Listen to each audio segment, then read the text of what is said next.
For almost 10 years, GTA Online and modders have basically gone hand in hand, and most people blame the PC version for that reason. But unless you were playing at the time, many players won't know that the Xbox 360 and PS3 era was by far the most broken period in the game's history, and most of the mayhem was caused by one singular modder. This one man discovered DNS codes. He modded in Heists before Rockstar, and at one point, he even had backdoor access to Rockstar's game files, giving him the power to delete every mission from GTA Online for everyone.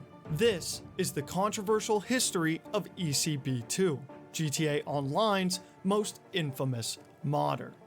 The Xbox 360 and PS3 era of GTA Online is the time I truly enjoyed the most in the game's history. No flying bikes, no armored vehicles, no orbital cannon obliterating me from anywhere on the map. The game was much more grounded and GTA-like than it is today. But in December of 2013, all of that would change when a man simply known as ECB2 would join the community. From the start, he was interested in how he could abuse the little security that GTA Online and even the consoles at that time had, and he became very good at it. This would become extremely apparent when just a few months later, he would discover the DNS code exploit. I won't go into it fully here because I've already made an entire video dedicated to this topic and how monumental this discovery really was. But needless to say, this exploit was the most game-breaking glitch that has ever been discovered for GTA Online.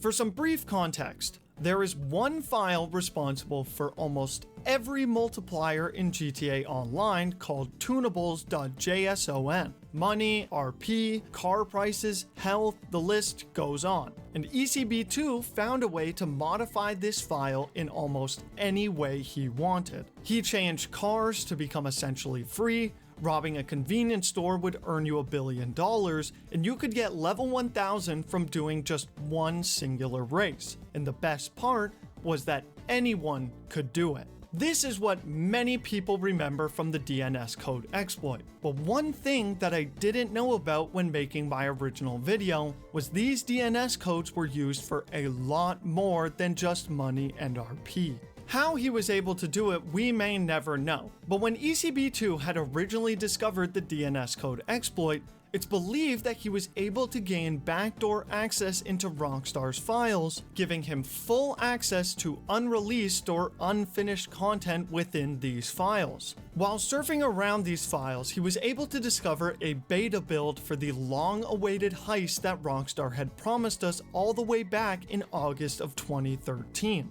Using methods that have since become lost to time, ECB2 was able to add these files to a special DNS created by him and FunMW2, and created a working build of the Pacific Standard heist over a year before it would officially be released. This exploit caused massive problems for Rockstar at the time. Many people who played the heist were angry at how basic the heist really was, and even more people thought it was fake for that exact reason. However, because it was just a beta build, this heist didn't actually pay you any money, and ECB2 only added it to give people a taste of what was to come when Rockstar would finally release the heist for real. And lo and behold, when the heist would actually get released on March 10th of 2015, it was essentially a one-to-one match of the heist that Rockstar released even a year after we had played the beta.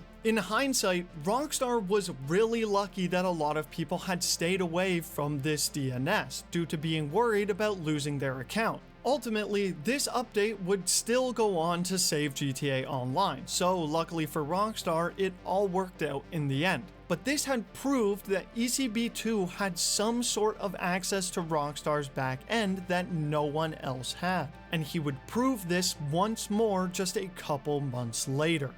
On April 4th, 2014, ECB2 would once again show us just how much access he had to Rockstar in GTA Online's back end, and he would show us in quite a funny way. If you happened to log on to GTA Online that day and went to go play the criminal records race, you may have noticed a slight change. ECB2 had hacked into the Rockstar network and changed criminal records to instead be called Criminal Doge. Not only that, but he had also changed the description of the race to promote his own Twitter. Although it was quite funny, this was also crazy.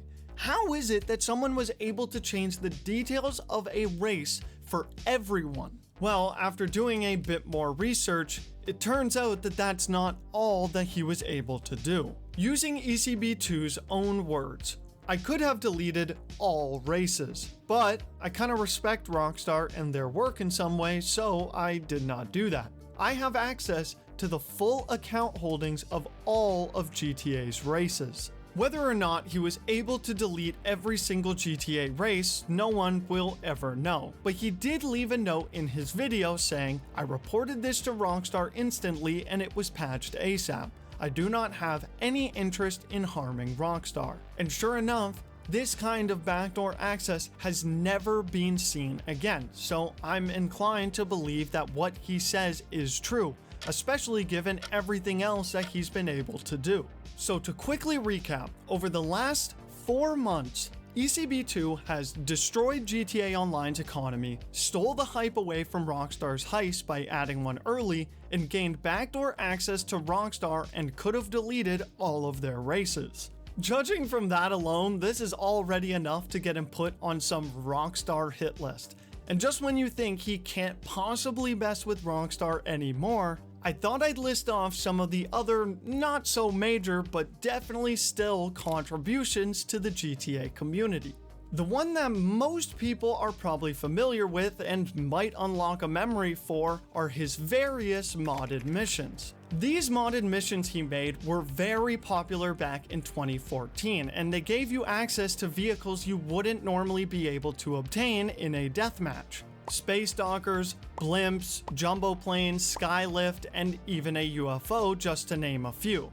Unfortunately though, none of these jobs are playable today, as Rockstar has since banned all of his modded missions. Not only did he make modded missions, but he also made a mod menu. ECB2's VCA Hacks client was one of the most popular mod menus at the time, but for a very disturbing reason. Believe it or not, ECB2 was actually forced to release this menu after another modder had got his hands on it through ECB2's supposed friend. This modder then began threatening to both dox and SWAT ECB2 if he didn't provide him with updates to the menu. So ECB2 knew that the only way he could avoid this was to release the menu online for free. However, due to this, his mod menu became a little too popular.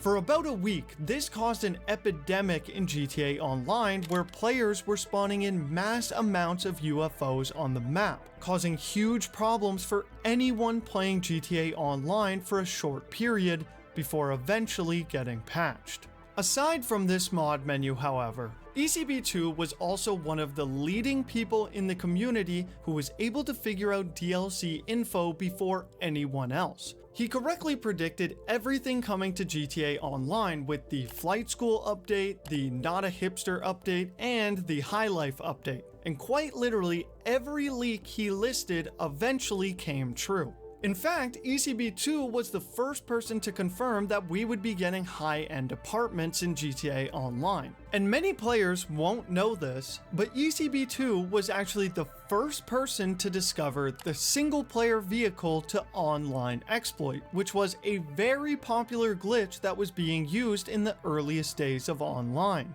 And finally, in early 2015, ECB2 would leave his final mark on the community by releasing his infamous Tunables editor. Shout out to one of my viewers, Ryan Unleashed, and I hope I said that right, but he was nice enough to explain to me exactly what this Tunables editor did. Basically, like I mentioned with the DNS codes earlier, this program allowed you to hijack the Tunables file used for all of the game's values, and he even released a list of all the possible changes that could be made, so you can essentially edit your own game. You want snowfall in the middle of summer?